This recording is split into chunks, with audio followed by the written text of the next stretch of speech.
क्या लगता है सर, अगले प्रधानमंत्री के तौर पर किसको देखना चाहेगी जनता? हम तो राहुल के देखना चाहेंगे। राहुल गांधी को। जी। क्या कारण है? राहुल के क्या कारण है, ये क्या क्या है?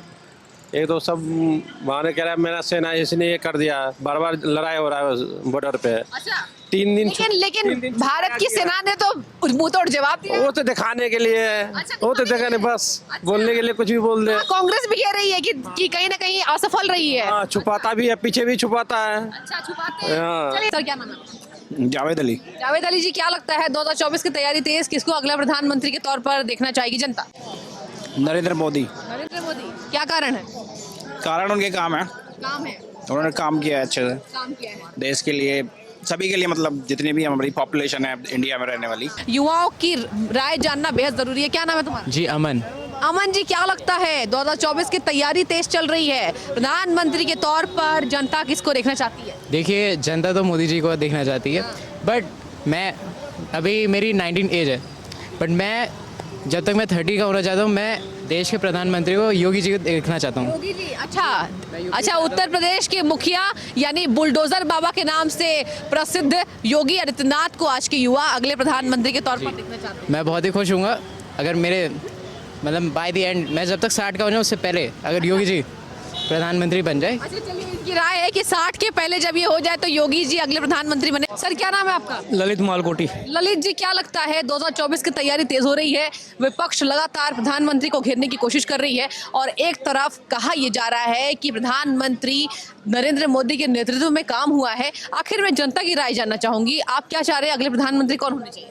देखिए, मैं आपको माध्यम से बताना चाहता हूँ, जिसने देश के लिए काम किया हो और गरीब आदमी का, गरीब व्यक्ति तक पहुँचा हो घर घर, और उनका काम कार्य हुआ हो, जिनको लोग युवाओं को रोजगार मिला हो, लड़के लड़कियों को, और जिनके लिए घर और बिजली की व्यवस्था की हो गई हो, और जो भी सड़क और निर्माण हुए हैं जिनके कार्य में हो, जिनमें गुंडागर्दी खत्म करी गई हो, तो मैं तो ये कहना चाहता हूँ ऐसे प्रधानमंत्री को देश में आना चाहिए और फिर से लाना चाहिए। अच्छा, और तो नरेंद्र मोदी को?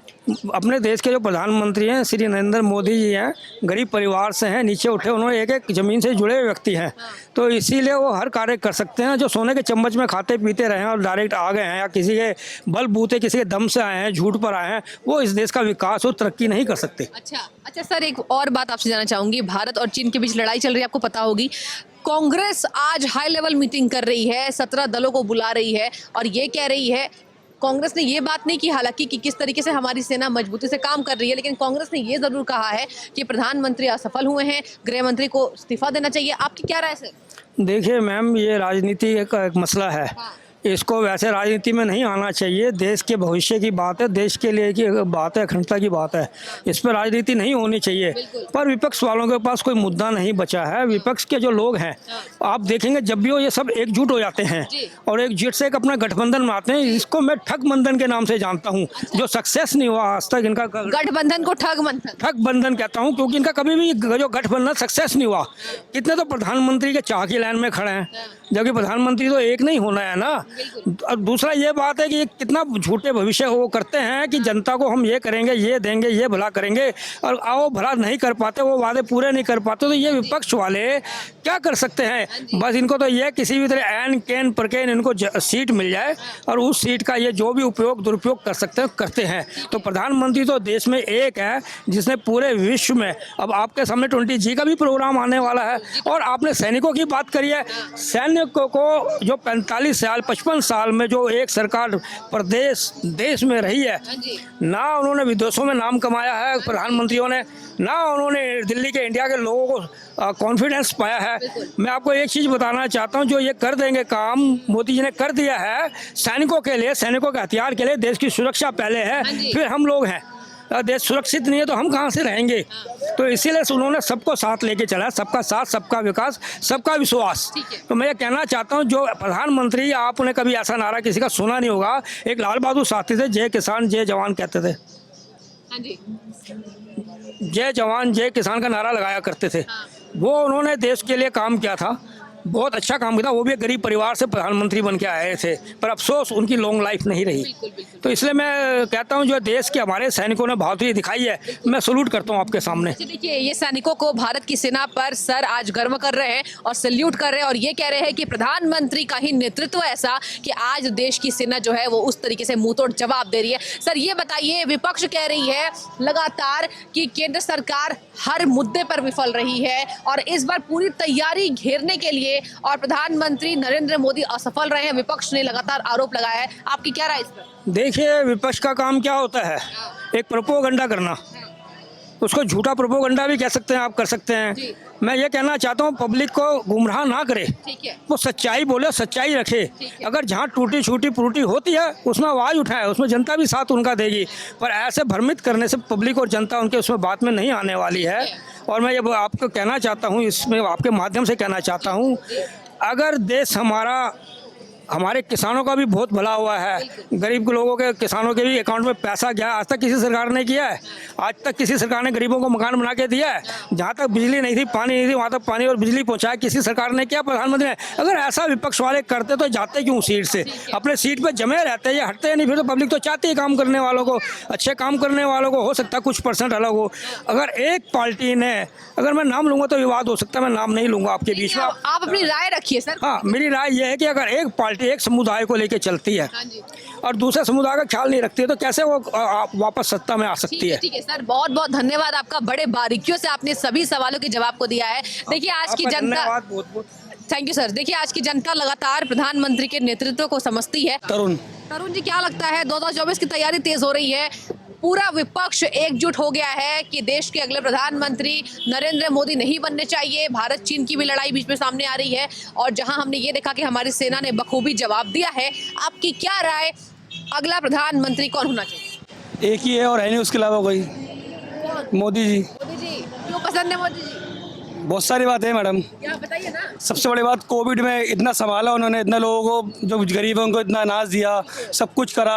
अगर यही कोई और सरकार होती शायद मारा पीटी हो जाती, भूखमरी आ जाती। अच्छा, कोरोना की स्थिति के लिए आपने श्रेय दिया प्रधानमंत्री नरेंद्र मोदी को। इतना संभाला, देश को हर चीज़ करी। उस टाइम पे लोग, आज तक लोगों को खाना फ्री, जो अन्न है वो अनाज फ्री मिल रहा है गरीब लोगों को, तो इतना मदद करी तो और क्या चाहिए। बिल्कुल बिल्कुल, ठीक है। अच्छा क्या लगता है सर, कहीं ना कहीं जनता के बीच लोकप्रियता बहुत काफी स्तर पर है प्रधानमंत्री जी की। अच्छा, एक तरफ विपक्ष ये कह रहा है कि भारत चीन के बीच जो लड़ाई चल रही है उसमें केंद्र सरकार असफल रही है, गृह मंत्री को इस्तीफा देना चाहिए। मैम विपक्ष तो बहुत कुछ कहता है, विपक्ष तो बहुत कुछ कहता है। आपने अपनी वीडियो देखी होगी कि हमारे फौजी किस तरह उनको मार रहे हैं। बोलने में क्या है, बोलने में कुछ भी बोल दो आप, बोलने में तो बहुत कुछ होता है। उधर नीतीश जी सोच रहे हैं मैं बन जाऊं, उधर राहुल गांधी सोच रहे हैं मैं बन जाऊं, इधर अखिलेश जी सपना देखने लगे हैं, इधर अब केजरीवाल जी सपना देखने लगे हैं। तो बोलने में सोचने को फर्क नहीं पड़ता, जो होना है वो सबको पता है। अच्छा जी। और कोई कितना बोल ले, सबने वोट 24 में मोदी जी को ही देना है, क्योंकि सामने कोई चारा ही नहीं है बनने के लिए। अब किसी पप्पू को तो बना के बिठाने दोगे ना, आप कोई समझदार बंदा बैठना चाहिए ना, बस। अच्छा, समझदार आपको पीएम मोदी लगते हैं। करेंगे सर, क्या नाम है आपका? राजेंद्र जी, क्या लगता है अगले प्रधानमंत्री के तौर पर किसको देखना आप चाहेंगे?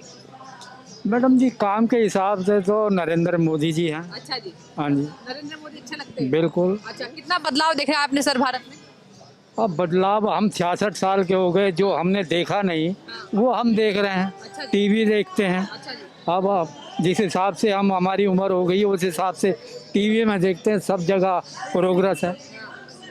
अब कोई जगह अब देखते हैं तो ये पुल बन गया, ये सड़कें निकल गई, डोकलाम में सड़कें निकल गई, वहाँ निकल गई, चाइना के पास पहुँचने के लिए अब हमारे पास रास्ते आ गए। देखा नहीं हमने, लेकिन टीवी में देखते हैं। अच्छा, भारत चीन की लड़ाई हो रही है, उस पर पूरा मुंहतोड़ जवाब भारत की सेना ने देने की कोशिश की है, लेकिन विपक्ष कह रही है कि सरकार असफल रही। मैडम जी विपक्ष का काम तो बोलना तो है, बोलना चाहिए, लेकिन कुछ मुद्दों पे बोलना चाहिए। ठीक है, देश की बात आए तो सबको एक होना चाहिए। चाहे मोदी जी ने कहीं गलत किया है, आप बैठिए संसद में, बैठिए उनके पास जाइए कि आप यहाँ गलत बोल रहे हैं, वहाँ पे करिए, आप पब्लिक को बताइए भाई यहाँ पे गलती हुई है, पब्लिक भी उसको स्वीकार करेगी। लेकिन ये नहीं कि आप एकदम ही कहते हैं कि बिल्कुल ही नहीं हुआ, हमारे जवान मर गए, ये हो गया, जवान शहीद हो गए, शहीद होने के बाद देखो हमारा बेटा हो या किसी और का बेटा शहीद है। अपनी अपनी राय है, एक युवा मौजूद है, बातचीत करेंगे आखिर देश के युवा क्या चाह रहे हैं। क्या नाम है आपका? नीलेश पांडे। पांडे जी, क्या लगता है अगले प्रधानमंत्री किसको होना चाहिए? नहीं, मेरे ख्याल से लगता है कि नरेंद्र मोदी जी होने चाहिए। क्या कारण वो? कारण ये जैसा कि हम काम देख रहे हैं, क्योंकि देखो अभी मैं 18 साल का हुआ हूँ, मैं देख रहा हूँ बॉर्डर पे जैसे काम हो रहे हैं, जो राजनीति चल रही है, दिल्ली की सरकार जो चाह रही है जैसा कुछ अपना हो रहा है सिस्टम, उस हिसाब से मोदी जी ही लगते हैं। तो कितना बदलाव आपने देखा है प्रधानमंत्री मोदी के नेतृत्व में भारत में? बदलाव तो हमने बहुत ज़्यादा देखे हैं। बदलाव ऐसा हुआ है कि जो पहले नहीं होता था अब हो रहा है। सर, क्या नाम है आपका? अनिल कुमार शाही। नरेंद्र जी, क्या लगता है अगले प्रधानमंत्री के तौर पर किसको आप पसंद कर रहे हैं? नरेंद्र मोदी जी को। नरेंद्र मोदी जी, क्या कारण वो? सड़क, बिजली, पानी, स्वास्थ्य, जो सारी सुविधाएं नहीं थी वो सारी सुविधाएं उपलब्ध हो गई हैं। अच्छा, विपक्ष कह रही है कि नरेंद्र मोदी असफल रहे हैं, भारत में कोई बदलाव नहीं हुआ, विकास नहीं हुआ, क्या कहेंगे? किस साइड में विकास नहीं हुआ? शेरशाह सूरी का बनवाया हुआ 2 रोड था 1100 ईस्वी का, पेशावर से कलकत्ता और दिल्ली से गुवाहाटी। ये 4 लेन 70 साल में नहीं हो पाया। 2 साल अंग्रेज भी शासन किए, 70 साल ये लोग किए, और 2001 से बनना शुरू हुआ, बन के सब तैयार हो गए। अच्छा, भारत और चीन की लड़ाई हो रही है। कांग्रेस कह रही है कि भारत सरकार को इस्तीफा देना चाहिए, चीन लगातार हमले कर रहा है, लेकिन भारतीय सेना ने उसका डटकर मुकाबला किया है। प्रधानमंत्री को घेर रही है कांग्रेस, गृह मंत्री को घेर रही है। अच्छा, अब लड़ाई कर दें, उसके बाद विकास रुक जाए, तो लड़ाई क्यों करें? जब तक चल रहा है काम तब तक चलने दे ढकेलो खेल के। तो वो तो अभी हमारे सीमा में आए नहीं हैं, तो सीमा में आएंगे तब देखा जाएगा। अच्छा, ठीक है। मतलब आपकी जो राय है वो प्रधानमंत्री के लिए है कि अगले प्रधानमंत्री वही होने चाहिए। ठीक है सर, बहुत धन्यवाद आपका बातचीत करने के लिए। सर, क्या नाम है आपका? अरविंद शर्मा। अरविंद जी, क्या लगता है 2024 पर प्रधानमंत्री कौन बनने चाहिए? 2024 और प्रधानमंत्री कौन बनना चाहिए? नेक्स्ट पीएम अब मेरे चाहने से तो कोई बनेगा नहीं। मैडम, आपकी क्या राय? बनेगा तो वो जो देखो कोई ऐसा हो जो देश को आगे लेके जाए, जो रोजगार दे लोगों को। ठीक है, ऐसा ना हो कि जैसे अब कोरोना के बाद से तो रोजगार ही नहीं है।